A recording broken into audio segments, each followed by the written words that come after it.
Shut up and sit down. तो चलिए आइए अब हम लोग पढ़ते हैं 31.9 ऑफिसेज एंड हायरार्कियल स्ट्रक्चर, कार्यालय और पदानुक्रमिक संरचना. Neither the government of the Delhi Sultanate nor that of the Mughal Empire was slave-like. न तो दिल्ली सल्तनत की सरकार और न ही मुगल साम्राज्य की सरकार दास जैसी थी. Both governments were organized bureaucracy with regular gradation of departments and officers. दोनों सरकारें संगठित नौकरशाही थीं, जिनमें विभागों और अधिकारियों का नियमित श्रेणीकरण होता था.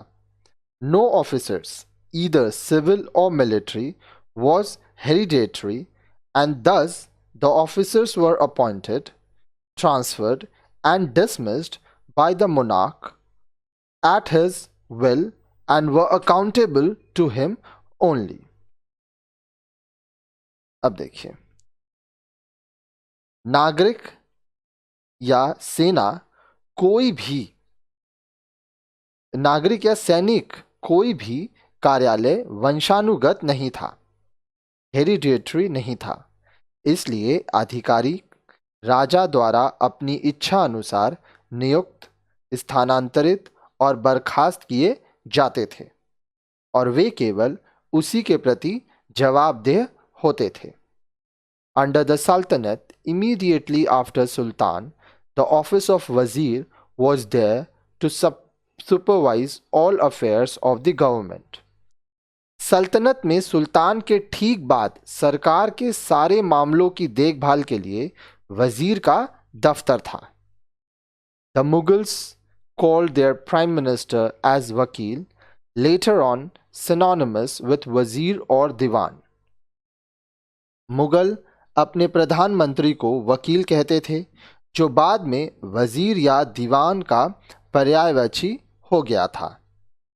The sultans established Diwan-e-Arz, the military department, headed by Ariz-e-Mamalik, while under the Mughals Mir Bakshi was in charge of army and general administration of royal establishment.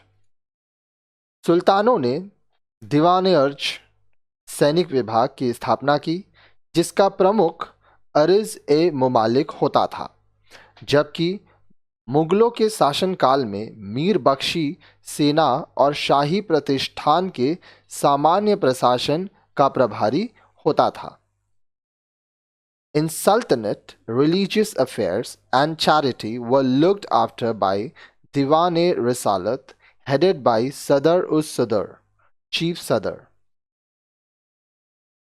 आगे देखिए, सल्तनत में धार्मिक और परोपकार के मामले दीवाने रिसालत नामक विभाग देखता था, जिसका प्रधान सदर उस सदर मुख्य सदर होता था. आगे देखिए, as far as the officer was concerned, Mughals continued with the same title. जहाँ तक कार्यालय का ताल्लुक था, मुगलों ने उसका वही नाम जारी रखा. Both the regimes combined the office of chief qazi, chief justice, with that of sadr. दोनों शासनों ने प्रधान काजी, मुख्य न्यायाधीश और सदर के कार्यालयों को मिला दिया था. इन सल्तनत, मुशर्रिफ-ए-ममालिक अकाउंटेंट जनरल, मुशर्रफ-ए-ममालिक ऑडिटर जनरल, दीवान-ए-इंशाह, state correspondence department headed by Dabir-e-Khas, and Barid-e-Mamalik, head of the intelligence department, were some important offices and departments. सल्तनत में मुशर्रिफ-ए-ममालिक, महालेखाकार अकाउंटेंट जनरल, मुशर्रफ-ए-ममालिक महालेखा परीक्षक ऑडिटर जनरल,